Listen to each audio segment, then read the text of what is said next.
we have opened our Moodle server which is available locally. That we have created a local host. On that we have uploaded this Moodle software. So the front page, whenever a person visit the site first, so it will have this look. So it contains available courses. Under that the course name and their icons are available. You can log in to the system with your credentials. So currently I am an administrator, so I am logging with my admin user ID and password. So click on login. It will open a dashboard. So what a dashboard is having? A dashboard is having a dashboard page, a site home where you can access your courses, a calendar, private files, content bank and site administrator. So regarding to site, whatever activities you want to perform, you can do it by using a site administration. After that, it is having a recently accessed course, course overview and customizing this page. We can customize this page as per our need. This is a timeline, some private files, online users, how much online users are currently. So currently one user, that is that shows I am currently available online, the calendar and some events. So let's start with the course management. So first, before going to create any type of course, we have to create the category first. So within that category we can add the course. So in our case, our branch is having a category. So our branches, so for computer science and engineering or electrical engineering or mechanical engineering, so these are considered as the categories. So we have to first create this category. After that we can add the course. Suppose R for data science is one course which is available under the category, that is computer science. So we can create first category, after that the course. So to create a course, we have just visited a site administrator tab. Click on that. Here are more number of options are available. Just we'll take a overlook. The first option, that is site administration. It contains notification, registration, Moodle services, feedback settings and all the things. So our first aim, we have to create a course. So we'll click on the course. There is a third option available, that is add a category. So click on that, add a category. So by default a parent category is the top. We want to create a category. Suppose we'll create a category that is a mechanical engineering. After that, a mechanical engineering is having some ID. Suppose your DTE or AICT is given some number to that, so you can specify the number here. So 123 is a number given by AICT or DTE. As per your need, you can change it and create a category. So one category is added. So mechanical engineering, this one category is having a ID that is 123. Now check here, the option is available that under the mechanical engineering we can create a course. Yes, so click on create a course. Suppose R programming is a course is available under the mechanical engineering. So we'll create the course. So our course name is R programming for mechanical. We'll have a short name, RPFM, R programming for mechanical engineering. The course category is a mechanical engineering as by default. Course visibility, we have to show this course to the students. Start date, so now itself our course is start that 4th September, or we can change the date according to our need. So this course is available from tomorrow to the students. Course ID, we can specify the course ID also. So 1, 2, 3, 4, we can specify any ID. We can give the description of the course here. We can have a course icon. So we have one icon available. We'll choose from this. We'll select upload a file, then choose a file. We'll select the icon. So we have some logos here. We'll choose this icon. We'll use R as a logo and upload the file. So the file is available here, having the extension .gif, .jpeg or png. Next important is we have to choose the format of the courses.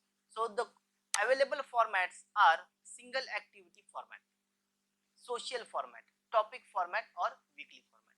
So now we are creating the course that is R programming for mechanical engineers and under the category of mechanical engineering. So this format is a, we can say, topic format. So we are creating the chapters and under the chapters we are adding the content. So choose topic format. How much sections means how much unit there are. So units are suppose 5 units as per our new syllabus. Hidden section, there is no hidden section, and course layout. So what it says that all sections on one page or show one section on one page. So by default we are choosing show all sections on one page. Next is the appearance, the number of announcement and all the things. So these are by default things. We are not making any kind of a changes within this. And we'll just click on save and display. So it will ask that add the participant, but now we have not added any participant. First we'll create the course, after that we'll enroll the students. Okay, so check RFM, that RPFM course is created, and below that there are more number, that is topic 1, topic 2, topic 3, topic 4 and topic 5. So these are 5 contents or 5 chapters available. Within that we can add the course, within that we can add the content. So click on this. So this is the first screen when a student visit this course first time. So it is having the same. So what we have to do, we have to change this name of topic 1, topic 2. So for that there is option. So there is option called as a turn editing on. Click the option. If you want to give some announcement to the student that when this course will start, what is the syllabus of this, what is the practical timings, so you can use the here, that is add an activity or a resource. And first task we have to change the name. So what we do, we'll just click on this pencil icon, we'll click unit number 1 and enter. Next click on the pencil icon, unit number 2. So we have created this. Now the time is we have to upload the syllabus. So what I do, I just click add an activity. So we know that syllabus is having a PDF format, having a doc format. So what we do, we choose the resource. So because syllabus is a resource, and we'll click on file. So it will ask the name. So we'll write the syllabus for RPFM. We can write the description here. It asks you want to display the description or not. So by default you are not giving the description. Select the file. So we'll add, so upload a file, choose file, click on choose file, check whether syllabus is available. So we'll paste any type of data. Suppose this is the syllabus, we can say this is a PDF file. We'll select that PDF file, click, we say syllabus and upload this file. What kind of, it's automatic or show the size type, so there is no need, just save and display. So under the announcement tab it will display the syllabus. Okay, click on the RPFM tab.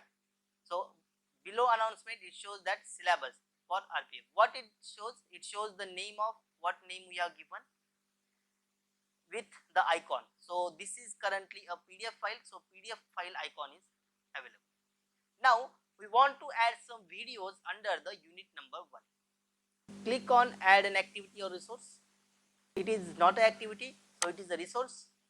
Click on file, same, click give introduction to R. We can specify the same in a description. Select the file, choose the file. So we have some video lectures available. R introduction, we'll rename it, save as R intro, R introduction. After that upload this file and save and this. It will show the file directly. Next we'll just click on unit number for adding new. Again add an activity, choose resource, file, give the name R programming, Suppose data types, click on the file, choose file, we have to choose second video, so second video is available. Okay, so we'll put this R data, upload the file and save and display. So as you are inserting the video, so it will show the previous videos also. Now check, just click on unit number 1, click on one resource. So what is showing? It's showing the first video, the previous we uploaded that syllabus, next that is R programming for data. When you click on R programming for data, it will shows R programming for data, the previous video that is introduction to R, and next video is a arithmetic operation. That's it. So in this way we have added unit number 1 with 3 videos.